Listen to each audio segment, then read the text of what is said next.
அஃபாரிசம் 41ல masked venereal disease பற்றி சொல்லியிருப்பாங்க. அஃபாரிசமோட லாஸ்ட்ல தான் இந்த பாயிண்டே ரிவீல் பண்ணியிருப்பாங்க. அப்படின்னா அது எதனால வருது அப்படிங்கிற எக்ஸ்பிளனேஷன் வந்து நம்ம ஸ்டார்டிங் இருந்து பார்க்கலாம். மோஸ்ட் ஃப்ரீக்வெண்ட்டாக நம்ம பார்க்குறது வந்து என்னென்னா, நேச்சுரல் டிசீஸ் 2 or 3 வந்து அசோசியேட் ஆகி ப்ரொடியூஸ் பண்ணுற ஒரு காம்ப்ளிகேட்டட் டிசீஸை காட்டிலும் எந்த டிசீஸ் வந்து ரொம்ப மார்பிடான காம்ப்ளிகேஷன்ஸ் காஸ் பண்ணுது அப்படின்னா, as per மாஸ்டர் ஹனிமன், எந்த ஒரு ஆர்டினரி ப்ராக்டிஷனர் வந்துட்டு inappropriate மெடிக்கல் ட்ரீட்மெண்ட், அதாவது கொடுத்துருக்க மருந்து வந்து அந்த டிசீஸ்க்கு வந்து அன்சூட்டபிள் ட்ரக்காக இருக்கும், அதுவும் வந்து லாங் கண்டினியூட் எம்ப்ளாய்மெண்ட் ரிப்பீட்டட் டோசேஜில் கொடுக்குறப்போ அதனால் வர மார்பிட் காம்ப்ளிகேஷன்ஸ் தான் அதிகம்னு சொல்லியிருக்கிறாங்க. இதை மாஸ்டர் ஹனிமன் வந்துட்டு அலோபதிக் மெத்தட் அப்படின்னே கம்பேர் பண்ணியிருக்காங்க.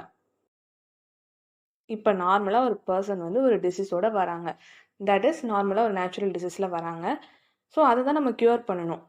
நம்ம வந்து என்ன பண்ணுறோம் அப்படின்னா, கான்ஸ்டண்ட்டாக ஒரு அன்சூட்டபிள் மெடிசனை ரிப்பீட்டட் டோஸில் கொடுக்குறப்போ நம்மளே வந்து ஒரு மார்பிட் கண்டிஷன்ஸை ஒரு பர்டிகுலர் டோசேஜில் நம்ம கொடுத்துக்கிட்டே வரோம். அப்போ என்ன ஆகும்னா, கிராஜுவலாக அது என்ன பண்ணும், அந்த டிசீஸை க்யூர் அப்படிங்கிற ஒரு ஸ்டேட்டுக்கு கொண்டு போகாது. ஏன்னா இது அன்சூட்டபிள் மெடிசன்கிறதுனால நம்ம இதை எப்படி டீகோட் பண்ணிக்கலாம்னா, டிசிமிலர் மெடிசன்னு சொல்லலாம், இல்லைன்னா பார்ஷியலி சிமிலர் மெடிசன் அப்படின்னு சொல்லலாம். ஸோ அந்த மாதிரி மெடிசன்ஸ் கொடுத்துட்டே வர்றப்போ அது என்ன பண்ணும், நாளடைவில் ஒரு க்ரானிக் மலாடியை ஃபார்ம் பண்ணிடும். இதனால் என்ன ஆகும்னா, அந்த டிசீஸ் வந்து ஃபர்தராக டெவலப் ஆகி ஒரே ஒரு டிசீஸ், அதாவது நேச்சுரல் டிசீஸோடு வந்த பேஷண்ட்டுக்கு நாமளே வந்து லார்ஜர் டோசஸில் அன்சூட்டபிள் மெடிசன்ஸில் கொடுத்து நாமளே வந்து ஒரு டபுள் டிசீஸ் ஸ்டேட்டுக்கு ஆளாக்கிடுறோம். ஈவன் எந்த அளவுக்கு அது வந்து சிவியராக போயிடும் அப்படின்னா, நம்ம வந்து அந்த டிசீஸை ஹோமியோபதிக்காக க்யூரே பண்ண முடியாத அளவுக்கு கூட போயிடும்.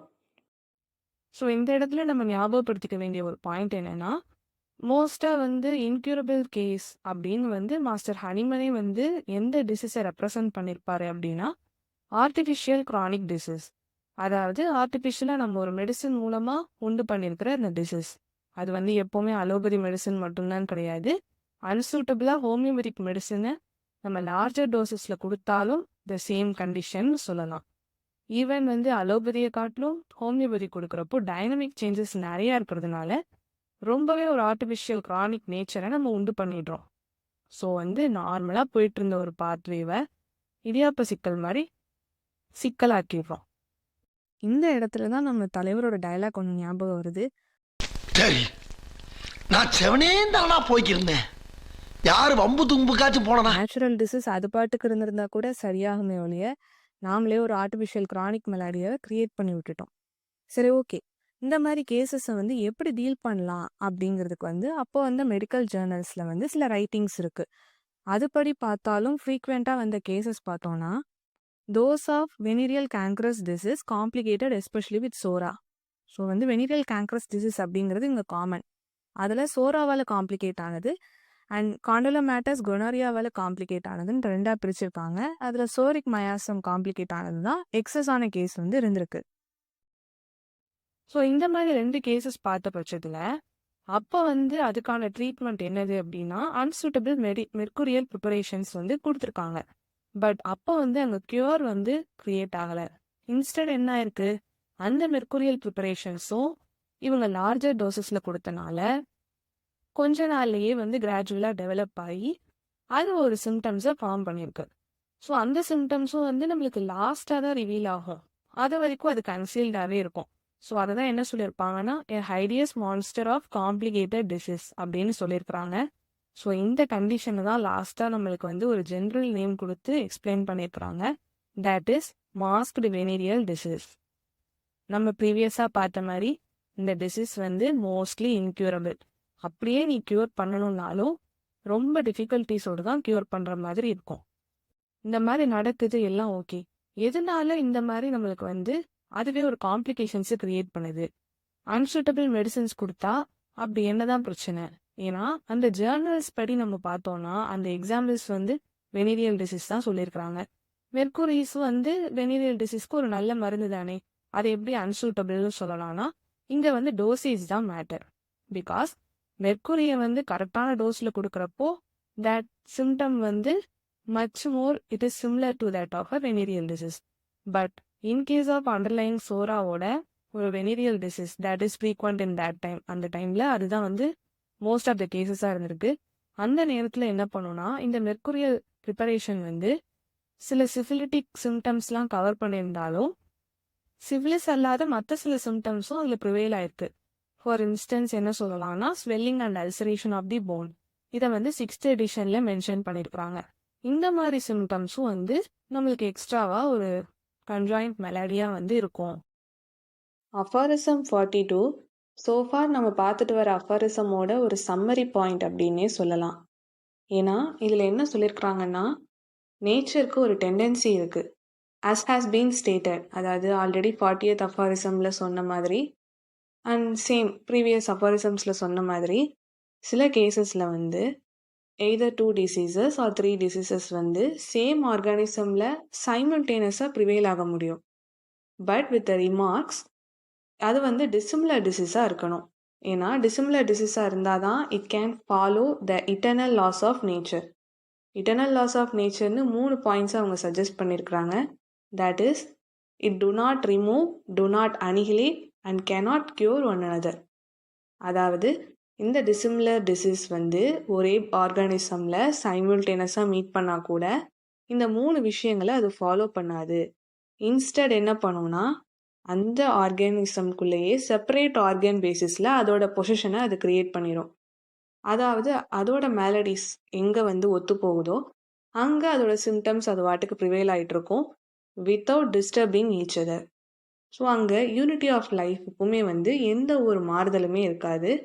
அந்தந்த டிசீஸ் அந்தந்த ஸ்பியர் ஆஃப் ஆக்ஷன் இருக்கிற இடத்துல அது வாட்டுக்கு ப்ரிவேல் ஆகிட்டு இருக்கும். அஃபாரிசம் 43லேருந்து 46 வரைக்குமே சிமிலர் டிசீஸ் பற்றி தான் சொல்லியிருப்பாங்க. So it's totally different from what we have previously seen. That is to say when 2 similar disease meet together in the organism, இன்னும் ரொம்ப பர்டிகுலரைஸ் பண்ணி சொல்லணும்னா when to the disease already present a stronger similar one is added. So already ஒரு பர்சன்ட்ட ஒரு disease இருக்குது, அது கூட நம்ம ஆட் பண்ணுற டிசீஸ் வந்து இன்னும் ஸ்ட்ராங்கர் சிமிலர் ஒன்னாக இருக்குது. டிசீஸ் இன் சென்ஸ் இங்கே என்னன்னா நம்ம ஆட் பண்ணுற டிசீஸுங்கிறது வந்து நம்ம கொடுக்குற மெடிசன்னு சொல்லலாம். பிகாஸ் அதுவும் அந்த டிசீஸோட சேம் சிம்டமை ப்ரொடியூஸ் பண்ணுறதுனால இந்த மாதிரி சொல்லியிருக்கிறாங்க. இங்கே according to nature's law of cure, therapeutic law of நேச்சர்னு சொல்லலாம், அஃபாரிசம் 26th சொல்லியிருப்பாங்க. அதாவது a weaker dynamic affection is permanently extinguished in a living organism by the stronger one if the latter is very similar to the former in its manifestation. So இந்த law of nature படி நம்மளால் ஒரு operation of நேச்சரை learn பண்ணிக்க முடியும். So that cure is possible அப்படின்னு சொல்லியிருக்கிறாங்க. அஃபாரிசம் 44 சிம்பிளாக சொல்லப்போனால் நம்ம ப்ரீவியஸாக அஃபாரிசம் 42ல் பார்த்த மாதிரி அந்த 3 இட்டர்னல் லாஸ் ஆஃப் நேச்சரை எதுவுமே இந்த சிமிலர் டிசீஸ் வந்து ஃபாலோ பண்ணாது. டு பி இன் டீட்டெயில் பார்த்தோன்னா 2 diseases similar to each other can neither repel one another nor suspend one another and cannot exist beside each other or together form a double complex disease அப்படின்னு சொல்லியிருக்கிறாங்க. அதாவது 2 similar டிசீஸாக இருக்கிற பட்சத்தில் நம்ம already அஃபாரிசம் 36 and 37ல் பார்த்த condition மாதிரி ஒன்றுக்கு ஒன்று ரிப்பல் பண்ணுறதோ கிடையாது. தென் செகண்ட் கண்டிஷன் பார்த்தோன்னா it cannot suspend one another, that is aphorism 38 and 39ல் பார்த்த மாதிரி நியூவாக வந்த டிசீஸ் வந்து ஓல்டர் ஒன்னை கொஞ்ச நாள் சஸ்பெண்ட் பண்ணி வச்சுட்டு அதோட கோர்ஸை ரன் பண்ணி முடிச்சதுக்கப்புறம் அது சப்சைட் ஆனதுக்கப்புறம் ப்ரீவியஸாக இருக்கிற டிசீஸ் அகெயின் வர்றது, இந்த மாதிரி பேச்செலாம் அங்கே கிடையாது. தென் தேர்ட் டெமான்ஸ்ட்ரேஷன் நம்ம 40th and 41 அஃபாரிசமில் பார்த்துருப்போம். அந்த மாதிரி சைமில்டேனியஸாக சேம் பர்சனோட அது வந்து ஒன்றுக்கு ஒன்று எக்ஸிஸ்ட் ஆகிட்டு இருக்க முடியாது. அண்ட் ரெண்டும் சேர்ந்து ஒரு டபுள் காம்ப்ளெக்ஸ் டிசீஸும் அதால் ஃபார்ம் பண்ண முடியாது அப்படின்னு சொல்லியிருப்பாங்க. அஃபாரிசம் 45ல் என்ன சொல்லியிருப்பாங்கன்னா, no 2 diseases differing, it is true in kind, but very similar in their phenomena and effects and the sufferings and symptoms they severally produce, invariably annihilate one another whenever they meet together in the organism. அதாவது 2 disease எடுத்துக்கிறோம். So previous அஃபாரிசமில் பார்த்த மாதிரி ரெண்டுமே similar disease தான். ஆனால் அதோட kind, அதாவது type வந்து வேறு வேறையாக இருந்தாலும் அதோட சஃபரிங் அண்ட் சிம்டம்ஸ் பார்த்தோன்னா சிமிலராக தான் ப்ரொடியூஸ் பண்ணியிருக்கோம். ஸோ இந்த கண்டிஷனில் என்ன ஆகும் அப்படின்னா, ஒரு டிசீஸை இன்னொரு டிசீஸ் அனிகிலேட் பண்ணிடும். ஸோ தட் அங்கே ஒரு க்யூருக்கான பாத்வே கிரியேட் ஆகிடும். ஸோ எப்படி அனிகிலேட் பண்ணுதுன்னா, ஆல்ரெடி பார்த்த மாதிரி தான். நம்ம கொடுக்குற அந்த stronger morbific power which is nothing but நம்ம கொடுக்குற மெடிசன் தான். அந்த மெடிசினல் ஃபோர்ஸை என்ன பண்ணுன்னா, இதுக்கு முன்னாடி இருந்த அந்த நேச்சுரல் டிசீஸ் சோர்ஸ் வந்து வீக்கராக இருக்கிறப்போ அனிகிலேட் பண்ணிடும். Precisely the same part of the organism எங்கே அஃபெக்ட் ஆயிருக்கோ அங்கேயே வந்து அந்த வீக்கர் மார்பிக் இரிட்டேஷன் ஆட்டோமேட்டிக்காக ரிமூவ் ஆகிடும். எதனாலனா நம்ம வைட்டல் ஃபோர்ஸ் வந்து ப்ரைமரியாக ஒரு நேச்சுரல் டிசீஸ்னால அஃபெக்ட் ஆகுது. அதுக்கு ஈக்குவலாக சிமிலராக நம்ம ஒரு ஸ்ட்ராங்கர் டைனமிக் மார்பிக் பவர் அதாவது மெடிசன் கொடுக்குறப்ப என்ன ஆகும் அப்படின்னா, அந்த மெடிசினல் ஃபோர்ஸ் தான் அதிகமாக இருக்குமே ஒழிய ப்ரீவியஸாக இருந்த அந்த ப்ரைமரி டிசீஸ்னால ஒன்றும் பண்ண முடியாது. அதுக்கு ஒரு மெட்டீரியல் சப்ஸ்ட்ராட்டமும் இல்லாதனால ஆட்டோமேட்டிக்காக அதால் அந்த ஆர்கானிசமில் ஃபர்தராக எந்த ஒரு சிம்டம்ஸையும் காஸ் பண்ண முடியாது. கொஞ்சம் கொஞ்சமாக வேனிஷ் ஆகிடும். இதை தான் ஃபுட் நோட்டில் சொல்லியிருப்பாங்க. ஸோ ஃபர்ஸ்ட் பாயிண்ட் என்னென்னா வீடே சுப்ரா அப்படின்னு சொல்லியிருப்பாங்க. விச் இஸ் நத்திங் பட் ப்ரீவியஸாக இருக்கிறத வந்து ரெஃபர் பண்ணணும் அப்படின்னு மீனிங் வரும். ஸோ அவங்க எதை ரெஃபர் பண்ண சொல்லியிருப்பாங்கன்னா foot note of aphorism 26. Second point என்ன சொல்லியிருப்பாங்கன்னு பார்த்தோன்னா, ஸோ அந்த எக்ஸாம்பிள்ஸ் வந்து நிறையவே சொல்லியிருப்பாங்க அஃபாரிசம் 26ஓட ஃபுட் நோட்டில். அதில் ஒன் ஆஃப் த எக்ஸாம்பிள் நம்ம இங்கே பார்க்கலாம். ஸோ இப்போ ஒரு சன்னோட ரேஸ் வருது அப்படின்னா நம்ம ஐஸ் வந்து கண்டிப்பாக ஒரு லேம்போட வெளிச்சத்தை பெருசாக பார்க்காது. நம்மளால சூரியனோட வெளிச்சத்துக்கு முன்னாடி இது ரொம்பவே கம்மியாயிடும். ஸோ த சேம் பேட்டர்னை நம்ம இப்போ பார்த்த அஃபாரிசமோட ரிலேட் பண்ணிக்கணும். ப்ரைமரியாக வர நேச்சுரல் டிசீஸ் வந்து இட்ஸ் லைக் லேம்ப். அதே வந்து நம்ம கொடுக்குற அந்த ஸ்ட்ராங்கர் மார்பிபிக் ஏஜென்ட் அதாவது மெடிசினெல்லாம் நம்ம கொடுக்குறோம்ல, ஸோ அந்த டைனமிக் பவர் வந்து we can relate it to the sun. So ஆட்டோமேட்டிக்காக நம்ம வைட்டல் ஃபோர்ஸும் ஜஸ்ட் லைக் ரெட்டினா மாதிரியே என்ன பண்ணுன்னா வீக்கர் ஒன்னை வந்து கண்டுக்காது. பட் ஸ்ட்ராங்கர் மெடிசினல் ஃபோர்ஸாக இருக்கிறதுனால ஆட்டோமேட்டிக்காக கியூர் வந்து அங்கே ஆப்ரேட் ஆகிடும். தேர்ட் பாயிண்டில் வந்து என்ன சொல்லியிருப்பாங்கன்னா 6th எடிஷன்லையும் இந்த சேம் பாயிண்ட் தான் கொஞ்சம் ரீரைட் பண்ணியிருப்பாங்க. அதில் ஒன் ஆஃப் த வேர்டு கவனிக்க வேண்டியது என்னென்னா வைட்டல் ஃபோர்ஸ் அப்படிங்கிற வேர்டு வந்து லைஃப் பிரின்சிபல் அப்படின்னு மென்ஷன் பண்ணியிருப்பாங்க. Thanks for watching. For more videos, do follow and subscribe. Kenny's Homeopathic Zion.